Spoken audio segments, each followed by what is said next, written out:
नमस्कार मित्रांनो, घरोघरी मातीच्या चुली या मालिकेत आपल्याला जबरदस्त असा ट्विस्ट पाहायला मिळतो।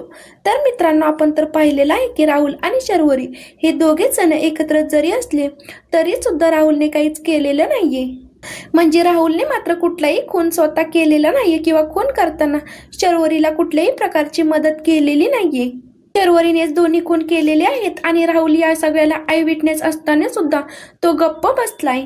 मात्र त्याची सगळ्यात मोठी चूक आहे, पण ज्या वेळेला शर्वरीवरती हा सगळा काही ब्लेम येतो त्यावेळेला शर्वरी मात्र राहुलला अडकवण्याचा प्रयत्न करते। राहुल सुद्धा जेलमध्ये शर्वरीसाठी जायला तयार नाहीये। त्याच वेळेला जानकी ऐश्वर्याने असा काही ट्रॅप रचत राहुलच्या तोंडात शर्वरीबद्दल सगळे गुन्हे कबूल करून घेतलेले आहेत। तर मित्रांनो, आता राहुलने गुन्हे कबूल करण्यामागे नेमकं कोणतं कारण ठरलेलं आहे आणि जानकी, अवंतिका, ऐश्वर्या मात्र कुठला ट्रॅप रचत राहुलला अडकवत सुमित्रा समोर शर्वरीने नानांचा खून केलाय आणि विक्रांतला सुद्धा तिनेच मारलेला आहे। हे सगळं काही ज्यावेळेला राहुल सांगतो त्यावेळेला मात्र त्याच्यावरती विश्वास ठेवण्याखातर दुसरा कुठलाच पर्याय कोणाकडे उरलेला नाहीये, कारण आता जे काही राहुल सांगतोय ते सगळं काही पुराव्यात सकट आहे। तर मित्रांनो, हे सगळं काही कसं घडलं, राहुल कसा व्यक्त झालाय, हे सगळं काही आज आपण या व्हिडिओमध्ये जाणून घेणार आहोत। त्यामुळे व्हिडिओ अजिबात स्किप न करता शेवटपर्यंत नक्की पहा आणि चॅनलवरती नवीन असाल तर चॅनलला नक्की सबस्क्राईब करा। चला तर मग व्हिडिओला सुरुवात करूया। तर मित्रांनो, आपण तर पाहिलंच आहे की दुसऱ्या दिवशी सगळेजण देवदर्शनाला गेलेले आहेत। ऐश्वर्याने सांगितलं आहे की माझी तब्येत बरी नाहीये, त्यामुळे मी काही देवदर्शनाला येणार नाहीये। आता हे कारण योग्य ठरलेलं आहे आणि सगळ्यांना ते कारण पटलेलं सुद्धा आहे, कारण काही झालं तरी सुद्धा ऐश्वर्याची काल सुद्धा तब्येत बरी नव्हती आणि ही गोष्ट मात्र आता सगळ्यांनाच समजलेली आहे। त्यावेळेला ऐश्वर्या म्हणू लागते की माझी इच्छा आहे की जानकी वहिनीने सुद्धा इथे थांबावं। आता जानकी ऐश्वर्या सगळं काही शोधत असताना आता मोबाईल तर सापडला आहे, मात्र जानकी त्यातले मेसेज वाचते आणि जानकी म्हणू लागते की नानांना भेटायला बोलवायच्या आधी त्यावेळी विक्रांतने सांगितलं होतं की शर्वरी वाया गेली, शर्वरी तुम्हाला आणि मला आपल्या दोघांना सुद्धा फसवत आहे। आता हे सगळं काही वाचल्यानंतर जानकी म्हणू लागते की हे बघ, त्याने विक्रांतने कुठेही या सगळ्यामध्ये राहुलचा उल्लेख केलेला नाहीये। मला राहून राहून काय वाटतं माहितीये का, आपण कितीही काही म्हटलं ना तरी या सगळ्यामध्ये राहुल मात्र मला इतका दोषी वाटत नाहीये जितक्या दोषी शर्वरी वंच वाटतायत।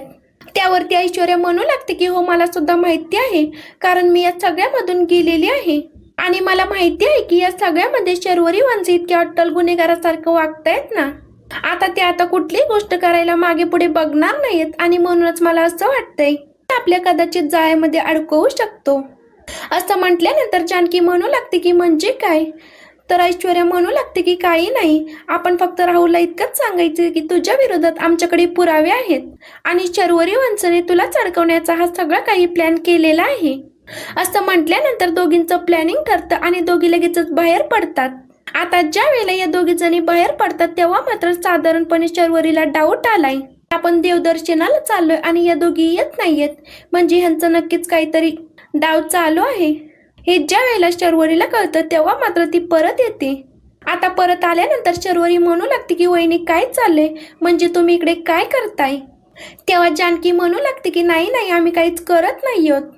अगं काही नाही, काल तू जी काही गोळी ऐश्वर्याला दिली होती ना त्यामुळे काल ऐश्वर्याला बरं वाटलं आणि म्हणूनच आज सुद्धा आम्ही ती गोळी घेण्यासाठी आलो होतो। आता यांच्या बोलण्यावरती मात्र शर्वरीचा अजिबात विश्वास नाही। शर्वरी विचार करते आणि म्हणू लागते की नाही नाही, जानकी वहिनी माझ्यापासून नक्कीच काहीतरी सत्य लपवत आहे। त्यावरती ती म्हणू लागते की वहिनी खरंच ना, एवढंच आहे ना। त्यावरती जानकी म्हणू लागते की पण शरू वंश, तुम्ही परत कसं काय आलात आणि आता आई वगैरे कुठे आहेत। असं म्हटल्यानंतर शर्वरी मात्र थोडीशी गडबडलेली आहे आणि शर्वरी म्हणू लागते की अगं आई नाही येते आई, माझ्या काही गोष्टी राहिल्या होत्या आणि म्हणूनच मी त्या घ्यायला आली आहे। असं म्हटल्यानंतर जानकी म्हणू लागते की ठीक आहे, तुम्ही रूम मध्ये जा आणि तुमच्या ज्या कोणत्या वस्तू राहिल्यात ना त्या तुम्ही घेऊन या। आता ती रूम मध्ये आल्यानंतर राहुल तिला म्हणू लागतो की नेमकं काय चाललंय, म्हणजे तू इतकी पॅनिक का झाली। त्यावरती ती म्हणू लागते की मला काही यांचं खरं वाटत नाहीये, या दोघी जणी नक्की माझ्या रूम मध्ये का आल्या होत्या आणि त्या रूम मध्ये येऊन काय करत होत्या, आता मला ही गोष्ट शोधून काढलीच पाहिजे। त्यावरती राहुल म्हणू लागतो की अगं त्यांनी सांगितलं ना आपल्याला ते औषध घेण्यासाठी आल्या होत्या म्हणून। आता काल पण तुला संशय आला होता, पण काल सुद्धा तुझा संशय बिनबुडाचा निघाला की नाही। त्यावरती ती म्हणू लागते की असेल, काल निघाला असेल, पण मला वाटत नाही की आज सुद्धा तसंच असेल म्हणून. असं म्हटल्यानंतर ती म्हणू लागते की विक्रांतचा फोन गायब आहे आणि त्यामुळे मला संशय आलेला आहे. असं म्हटल्यानंतर राहुल म्हणू लागतो की काय विक्रांतचा फोन गायब आहे, आता अजून काय काय गायब आहे ना ते तू शोधून काढ, नाहीतर खूप मोठी गडबड होईल. त्यावरती ती म्हणू लागते की तेच तर पाहण्यासाठी मला आता सगळीकडे शोधाशोध करावी लागेल. ती सगळीकडे उचकाउचकी करायला लागते आणि ती म्हणू लागते की विक्रांतचा फोन गायब आहे आणि त्याच सोबत विक्रांतचं तिकीट सुद्धा गायब आहे. म्हणजे बऱ्याच गोष्टी ह्यांच्या हाताला लागलेल्या आहेत. राहुल, आता आपल्याला खूप सावध राहावं लागणार आहे. राहुल म्हणू लागतो की मी तुला आधीपासून हेच सांगतो आहे, यांना तू इतक्या हलक्यामध्ये घेऊ नकोस. आणि तुलाच वाटत होतं की माझ्या वहिनी हे सगळं काही करणार नाहीयेत आणि म्हणूनच तू यांना हलक्यामध्ये घेतलंस.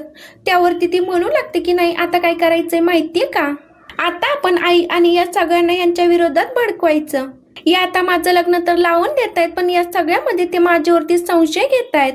आता सगळेच जण बाहेर जमलेले असतात. त्याच वेळेला जानकी, ऐश्वर्या आणि अवंतिकाला म्हणू लागते की हे बघ, आपल्याकडे फोन आलेला आहे.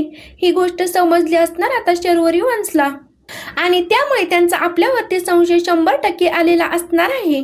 आणि त्यांचा आपल्यावरती संशय आल्यानंतर ते काही गप्प बसतील असं काही मला वाटत नाहीये. आणि त्याचसाठी आपल्याला आता उलटा गेम खेळायला लागणार आहे. त्यावरती अवंतिका म्हणू लागते की पण वहिनी कसला गेम. त्यावरती जानकी म्हणू लागते की तोडाफोड आणि राज्य करा, आपल्याला मात्र या नीतीचा अवलंब करावा लागणार आहे. ऐश्वर्या म्हणू लागते की तेच तर करायचं आहे. म्हणजे राहुल हा आपल्याला क्रिमिनल वाटत नाहीये, म्हणजे या सगळ्या प्रकरणामध्ये राहुल जास्त इन्व्हॉल्व नाहीये आणि त्याचाच आपल्याला फायदा करून घ्यायचा आहे. आणि जानकी वहिनी, हे फक्त आणि फक्त तूच करू शकतेस, कारण काही झालं तरी राहुलचा तुझ्यावरती बऱ्यापैकी विश्वास आहे आणि तू खोटं बोलणार नाही हे मात्र त्याला वाटतंय. आम्ही काही सांगितलं ना तर मात्र त्याचा विश्वास बसणार नाही. अवंतिका म्हणू लागते की तुझ्या डोक्यात तरी नेमकं काय आहे. त्यावरती ऐश्वर्या मात्र तिचा प्लॅन सांगते आणि तो प्लॅन वर्कआउट करण्यासाठी आता जानकी निघालेली आहे आणि जानकीला सुद्धा ऐश्वर्याचा प्लॅन पटलेला आहे. जानकी मात्र आता राहुलकडे येते आणि राहुलला म्हणू लागते की हे बघा, तुम्हाला या सगळ्यामध्ये आता समजलंच असेल की आमच्याकडे विक्रांतचा मोबाईल आहे. त्यावरती तो म्हणू लागतो की जानकी वहिनी, तुमच्याकडून मात्र मला ही अपेक्षा नव्हती. म्हणजे आम्हाला देवदर्शनासाठी बाहेर पाठवून तुम्ही आमच्या रूममध्ये झडती घ्यायला आलात, म्हणजे तुम्हाला अजूनही असं वाटतंय का आम्ही काहीतरी केलंय म्हणून. त्यावरती जानकी म्हणू लागते की मला सगळं काही कळलेलं आहे की तुमचा या सगळ्यामध्ये काहीच दोष नाहीये. आता ऐश्वर्याने सांगितल्याप्रमाणे जानकीने केलं आहे आणि इथेच आता विक्रांत पूर्णपणे अडकला आहे. जानकी म्हणू लागते की हे बघा विक्रांत भाऊजी, माझा तुमच्यावरती पूर्णपणे विश्वास आहे. तुम्ही या सगळ्यामध्ये काहीच केलेलं नाहीये, पण मात्र तुम्ही या सगळ्यामध्ये अडकू शकता. असं म्हटल्यानंतर तो म्हणू लागतो की नेमकं काय म्हणायचंय तुम्हाला. तेव्हा जानकी म्हणू लागते की याच्यामध्ये शर्वरी वंशांच्या विरोधात पुरावे आहेत, पण शर्वरी वंश अशी बाई आहे ना, पण ज्या वेळेला वेळ पडेल ना त्या मात्र स्वतःच्या मुलाला सुद्धा पायदळी तुडवायला कमी करणार नाहीत. तुम्ही एक विचार करा ना, शर्वरी वंशांनी विक्रांतला मारले, म्हणजे त्यांच्या नवऱ्याला ज्याच्यासोबत त्यांनी इतकी वर्ष संसार केला. आता मात्र त्यांच्या दुसऱ्या कोणी आयुष्यात आल्यानंतर तुम्हाला संपवायला ते आता विचार करतील का. आता कुठेतरी राहुलचे डोळे उघडले आहेत आणि तो म्हणू लागतो की तुम्ही माझ्यामध्ये आणि शर्वरीमध्ये फूट पाडण्याचा प्रयत्न करत आहात का. त्यावरती ती म्हणू लागते की बिलकुल नाही, मी फूट पाडण्याचा प्रयत्न करत नाहीये. मी आता जे काही सांगते ना ते नीट ऐकून घ्या, म्हणजे शर्वरी वंश त्यांच्यावरती आल्यानंतर तुमच्यावरती ढकलायला बिलकुल कमी करणार नाहीत. याचा मात्र तुम्हाला मी प्रत्यक्षरित्या हे देऊ शकते. तुम्ही आता शर्वरीला एकदा विचारा ना, अडकलीस का या सगळ्यामध्ये तर काय करशील. आता राहुल मात्र रूम मध्ये आलाय आणि तो शरूला विचारू लागतो की शरू काय करतेस तू. ते काही नाही, आताच्या आता आपण इथून निघूया. राहुल म्हणू लागतो की का. त्यावरती ती सांगू लागते की मी या सगळ्यामध्ये अडकेन. त्यावरती राहुल म्हणू लागतो की अगं आताच्या आता इथून निघून करायचं तरी काय, म्हणजे चोरासारखं फिरायचं का. पण या सगळ्यामध्ये तू सुद्धा अडकवू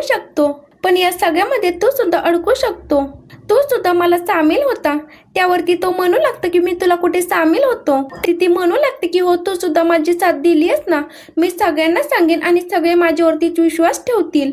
आता मात्र जानकीने सांगितलेलं खरं आहे हे मात्र त्याला समजलं आहे आणि तो सगळ्यांच्या समोर आलाय आणि शर्वरीच्या थोबाडीत तिने नानांना मारले, हिनेच विक्रांतला मारलंय असं सांगितलं आहे आणि पुरावे सुद्धा दिले आहेत.